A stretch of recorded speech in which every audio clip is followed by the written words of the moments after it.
Hey, Programmer 5402 here. I'm here again to update you on my horror game, After Hours.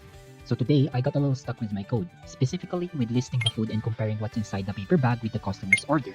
I was honestly so confused on how to list the order into visuals because basically, what I did was to create a list that holds 5 foods at a time, and then the player can press a button to go to the next list or previous list. So yeah, I divided the orders into groups of 5 per list.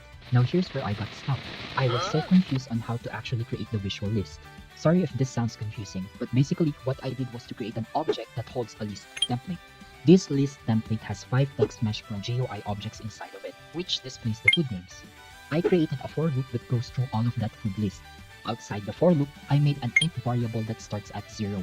Then inside the loop, I added an if statement saying that if the int variable is less than 5, then change the text in the text mesh pro GUI object and add 1 to the int variable.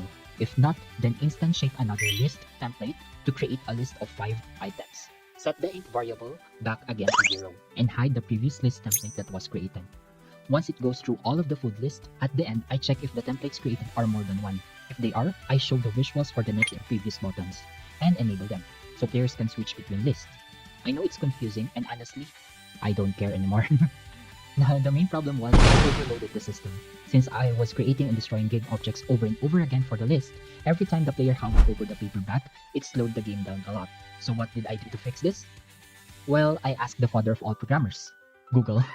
Anyway, what I ended up doing was instead of updating the list every time the player hovers, I made it so the list only updates when the player adds something to the bag.